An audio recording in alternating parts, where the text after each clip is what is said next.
Good day, everyone. I'd like to welcome you back to the Bloody Fork Homestead. We've been considering a series, sort of a mini-series on 6 sense homesteading. And the 6th sense, after the 5 senses, the 6th sense is common sense, which isn't so common sometimes. But today I'd like to look at some common sense when it comes to the area of housing.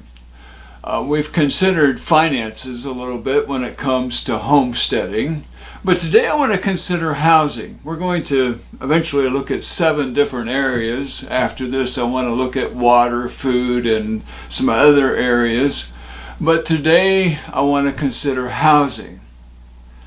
And housing is one of those areas that's very relative to different circumstances. For instance, many people in Florida right now, unfortunately, are homeless.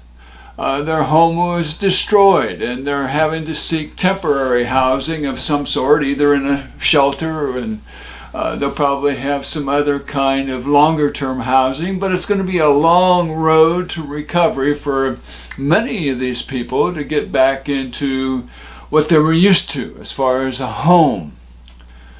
And we need to keep praying for these people. They certainly, there's some great needs, and many resources are going to be poured into the needs there, and we need to come together to do all we can to help.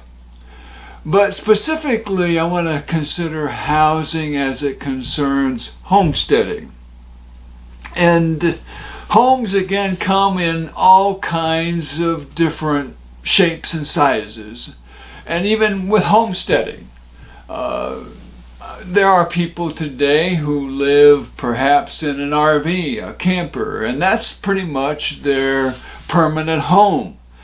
Many today are leading nomadic lives of going in one place to another, wherever they can find a place to put their RV and find some kind of work, or perhaps work in some kind of organic gardening situation. But everyone's circumstances are different. I know we've lived in a variety of different houses.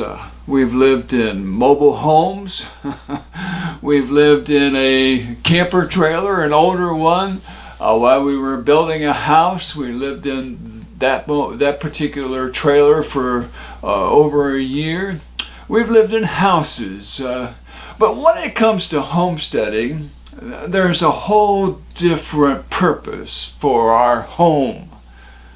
You see, in homesteading, what we're seeking to do is lead a self-sufficient lifestyle. And again, no one is completely self-sufficient, but we're trying to make our home a center of production. A place where we can work with our hands to grow food, to store up food, to do different things, to have a more self-sufficient lifestyle. But if you think about it, the average home in America is not a place of self-production or self-sufficiency. It's a place of consumption, a lot of consumption. Think about all the money that it takes to have a home. Not only do many people have a mortgage, they may have PMI on top of that. They also have property insurance. They also have taxes to pay on that home. And that's just the beginning. There's utilities that are brought to the home that have to be paid for. There's internet and perhaps a water bill and an electric or a gas bill. And it keeps going and going, because beyond that there also might be a fee for internet connection every month. And there's also other things that are brought to the home. Somebody might have DoorDash come and bring all their food. All kinds of things where the center of consumption is the home. You see, homesteading is just the opposite. The home becomes a center of production, where we're seeking to produce things in the home. It's a whole different mindset. How can I use the home to produce what my family needs? How can each person in the family contribute to that? And that's homesteading. Again, homesteading is seeking to have a high degree of self-sufficiency. No one's at 100%. And sometimes you get the impression, I know looking at YouTube, there's some channels that I question. I question some who live off-grid and make it look like this is the greatest thing since sliced bread, living off-grid. Everyone's circumstances are a little bit different, and it doesn't always make sense, common sense, that's the sense learned through experience, to be completely off-grid. It might be the best thing to do, but in many cases it's not. Sometimes you need some utilities coming to your place. It's not always the most economically feasible thing to do. By the time you buy the battery packs and pay a large amount of money to do all that, to sustain the batteries and pay to get it installed, and you're saving a little bit of money, it may not be the most feasible thing to do. We'll consider that in more detail when we look at energy. But today I'd like to concentrate again on housing. What's your housing situation? And there are some of you who really desire to have a more self-sufficient homestead, but you find yourself in a place where it's very difficult to do that. Let's say, for instance, that you live in an apartment, and your rent maybe is between $1,500 and $2,000 per month, and you're a young couple and you make a median income or perhaps below that. It's taking every resource that you have simply to pay rent, to pay some utilities, and also to have some kind of food in the house. You may need to make some drastic change in order to be more self-sufficient, to get away with that, to get away from that circumstance. You want to be more self-sufficient. You want to have a garden. You want to have a more self-sustaining place to live. But how can you do it when it takes everything you have just to pay rent? You may have to make some tough choices. You may have to make a drastic change to be able to save some money. To buy a little acreage, or to buy a fixer-upper house, or to be able to change that circumstance, you may need to go live with somebody for a period of time and save money. Because it takes money, no matter what you do. No matter if you buy an acre or so, or if you go buy a fixer-upper, or if you try to buy a home in suburbia, or in the city, it takes money to have a house. And how are you going to do it? How are you going to get that money? How are you going to transition from where you are to where you want to be? What it takes are some sacrifices. I know when we built a house, we did much of the work on our own in Pomeria, South Carolina, bought 5 acres, using a home equity loan. We lived in suburbia. We bought the 5 acres and we lived in a camper trailer. And this was a fixer-upper camper trailer. It leaked. But we lived in that camper trailer for over a year. We had to make some sacrifices and we built a house. I was the contractor for building the house, which was a new experience for me. I subbed out parts like the foundation and doing the rough framing, and pretty much did, the rest of the work on my own.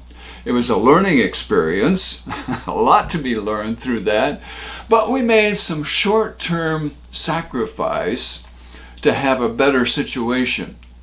We had a garden, we got goats and chickens, and we were able to lead a more self-sufficient lifestyle on 5 acres of land.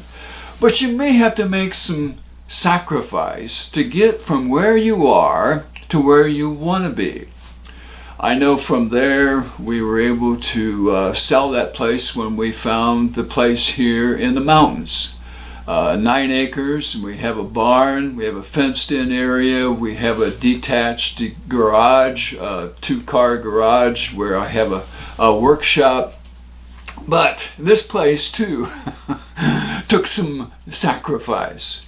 It sat empty for 8 years. We're still trying to make some improvements here, but it took a lot of work. But it was short-term sacrifice to get to a situation where you're able to have a more self-sufficient lifestyle. That's what it takes. Let me encourage you, if you're not where you want to be, you can get there. You can get there, but it may take some short-term sacrifice to get where you want to go to be more self-sufficient. Let me encourage you along that line.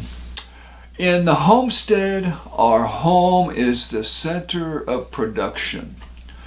Here we grow much of our own food. We preserve it here with freezers and a basement that has canned goods. We have raised beds where we try to grow grains this time of the year going up until December.